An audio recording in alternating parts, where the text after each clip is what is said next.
안녕하세요, 역TV입니다. 오늘은 같은 성씨끼리는 결혼할 수 없었던 동성 동본 금혼제에 대해 알아보겠습니다. 우선 같은 성씨끼리 결혼하지 못한다는 건 김씨와 김씨, 이씨와 이씨는 절대 결혼하지 못한다, 이런 게 아니라 본관까지 같아야만 합니다. 즉 예컨대 같은 김의 김씨 남자와 여자, 같은 파평윤씨 남자와 여자는 결혼할 수 없다는 것입니다. 자, 2022년 대한민국 헌법재판소는 8촌 이내 결혼 금지가 합헌이라고 판결했습니다. 대한민국은 이런 부분에서는 굉장히 보수적이고 일단 가까운 일본만 봐도 4촌의 결혼이 허용됩니다. 일단 미국, 영국, 일본 같은 경우는 4촌 간 결혼을 허용하고 있습니다. 때문에 대한민국에서도 친족 간의 혼인 금지 범위를 4촌 이내로 축소하여 5촌부터는 결혼이 가능하도록 검토를 하겠다는 법무부 발의 기사가 나왔죠. 자, 결론적으로 대한민국 민법은 8촌까지는 혼인 자체가 성립하지 않도록 막고 있습니다. 그런데 90년대까지 있었던 이 동선 동본 금혼제는 아예 본관이 같은 남녀의 결혼을 막고 있는데, 간단한 예시를 보면 대한민국 최대의 규모를 가진 성씨 김의 김씨의 숫자가 얼마나 되는지 아십니까? 무려 400만 명이 넘습니다. 그 수많은 김씨 중에서도 김의 김씨만 절반입니다. 조선왕조의 왕가로 유명한 전주 이씨는 250만 명이 넘죠. 자, 아시는 분들은 아시겠지만 구한말과 6.25 전쟁을 거치면서 족보를 사고 파는 일이 흔하게 벌어졌고, 그냥 아무 상관도 없는데 자신을 어디 김씨다, 어디 박씨다, 어디 이씨다 하면서 내세우는 일도 허다했죠. 뿌리 깊은 집안의 종가에서는 족보를 이어서 기록하고 있으나 전쟁으로 소실된 집안도 있으며 하여튼 굉장히 복잡합니다. 이렇다 보니 정확한 직계의 조상을 알 수 없거나 아닌데 우기는 사람들도 많아 사실 저 몇백만 중에 진짜 김의 김씨는 그렇게 많지 않을 겁니다. 상황이 이러한데 그냥 남녀가 같은 김의 김씨다? 그럼 결혼 못해. 이런 상황이 60에서 90년대까지 이어졌으니 온갖 문제가 발생했습니다. 여러분, 8촌도 사실 여러분들 중에 8촌하고 자주 만나 교류하는 분 있습니까?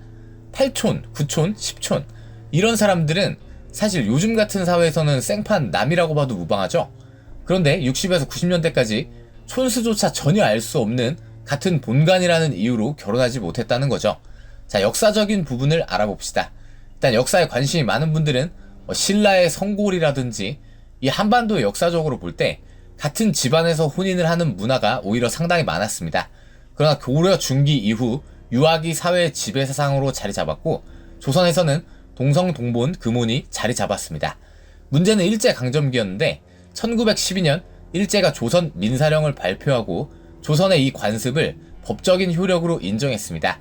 그런데 도시화가 어느 정도 진행되었고 일본 내에서는 이를 금하지 않았기 때문에 1930년 조선 총독부에서 민사령을 개정하는 과정에서 동선 동본 금혼제를 폐지하려고 했습니다.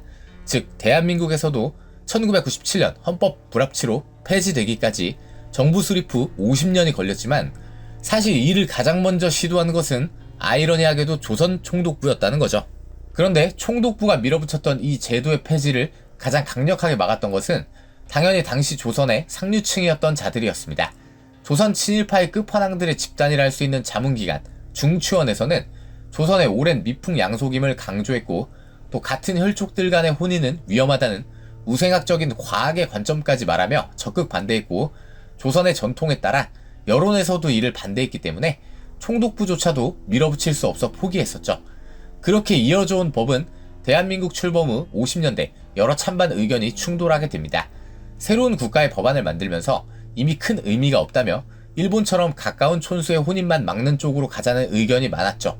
그렇게 넣을 것인가 아닌가 충돌하다가 결국 당시 대통령 이승만은 지금 우리가 이것을 무시하면 인류 도덕상으로나 생물학상으로 크게 불리할 것이니 이것은 그전 법대로 지켜나가는 것이 옳고 좋을 것이라는 담화를 발표하면서 1958년 2월 민법상 동성 동본 금혼법은 공식적으로 대한민국의 법제에 올라가게 됩니다. 자, 이 법안 공포 이전 1957년 한국일보 4월 민법 개정 동성 동본 결혼 금지 삭제 여론조사에서 찬성 50.9%, 반대 49.1%였습니다. 그야말로 딱 반반 첨예하게 대립되었죠. 그러나 결국 동성 동본끼리 결혼하지 못하게 되었고, 문제적 사례들을 보자면 동아일보의 1960년대 기사들을 보면 사랑하는 연인과 법적인 결혼을 하지 못해 이를 비관하며 스스로 세상을 떠났다는 기사를 여러 개 볼 수 있습니다. 심지어 어떤 사례까지 있냐면 혼인을 빙자하여 여성과 교제하다가 여성이 임신을 하자 알고 보니까 너랑 나랑은 동성 동본이다. 우리는 어차피 결혼 못한다라며 발뺌을 하면서 결혼을 거부하는 방어 수단으로 이 법을 이용하는 어처구니 없는 사례도 있고, 문제는 이게 상당히 많은 사례였다는 것입니다. 여러분이 생각해도 어처구니가 없죠. 그러니까 60에서 70년대에는 사귀는 사람이 나와 성이 같으면 일단 혹시 어디 김씨냐, 어디 박씨냐, 이런 걸 초장부터 물어보는 경우가 많았습니다. 요즘 소개받은 사람이 나랑 성이 같다고 일단 본관부터 물어보는 일은 잘 없잖아요. 이땐 그랬다는 겁니다. 70년대 가정법률 상담의 혼인 관련 문제를 보면 무려 20%가 연인과 동성 동본인 문제로 인한 상담이었을 정도입니다. 이렇다 보니 온갖 비극이 사회 문제로 발생했고, 극단적인 선택은 물론이거니와 아예 법적인 혼인을 하지 않고 그냥 대충 살림만 차려서 살거나 부모들도 반대하니 남녀가 몰래 도망쳐서 먼 지방에서 사는 경우까지 허다했습니다. 하도 문제가 되니까 국가도 이 사태의 심각성을 인지하여 직계 조상이 불분명한 경우에는 동성 동본이라도 혼인신고를 해주기도 했는데, 여러분 문제는 족보라는 게 사실상 이게 아무런 객관성이나 현실성이 없는 문서죠. 족보란 국가가 관리하는 문서가 아니고 그 집안의 종야권이나 종친회 혹은 개인이 보관하거나 기록하는데, 당연히 이건 아무런 법적 객관성이 없습니다.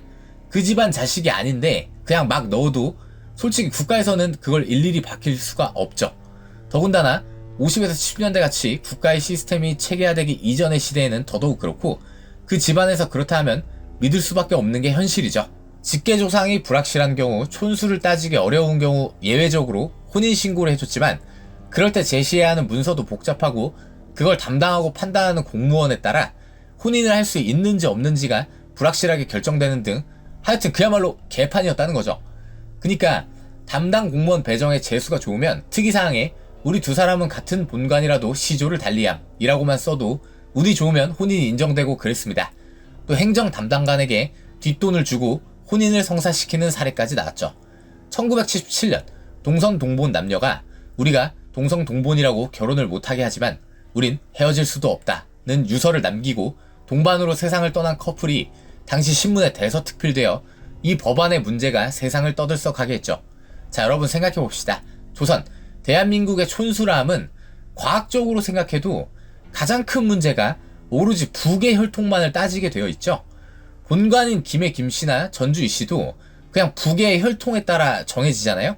촌수가 내려가게 되면 당연히 김해 김씨 남자나 전주 이씨 남자가 다른 집안의 여성을 계속 아내로 맞이하여 자식을 낳게 될 건데, 그렇다면 각 촌수가 내려갈 때마다 셀 수도 없는 다른 집안의 목의 혈통이 섞일 수밖에 없잖아요. 그렇다면 혼인이 금지된 7촌, 8촌만 해도 이게 얼마나 많은 다른 집안의 피가 섞인 사람이지만, 그 7촌, 8촌은 아버지의 혈통에 따라 같은 김해 김씨, 전주 이씨라는 거죠. 바로 앞에 제가 말했던 사례로 인해 동성 동본으로 인해 결혼하지 못한 피해자 사례를 신고받는 신고센터를 1977년 6월에 열었는데 131명이 200촌대에서 500촌대까지 있는 곳으로 나왔습니다. 여러분 200촌 500촌이 이게 가족입니까? 어떻게 촌수 계산을 했는지도 신기합니다.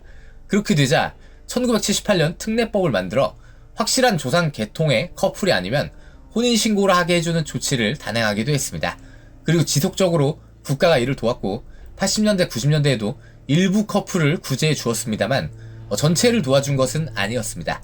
이에 결국 1997년 헌법소원으로 헌법재판소에서 이를 위헌으로 판결함에 따라 이 구시대 악법은 아예 대한민국의 역사에서 사라졌습니다. 대한민국 출범 후 무려 50년을 버텼던 악법으로 이로 인해 꽃다운 나이에 사라진 커플과 출생신고도 못하고 태어난 사생아 등 수많은 문제를 양산했던 우리 대한민국의 슬픈 사연을 가진 법이었습니다.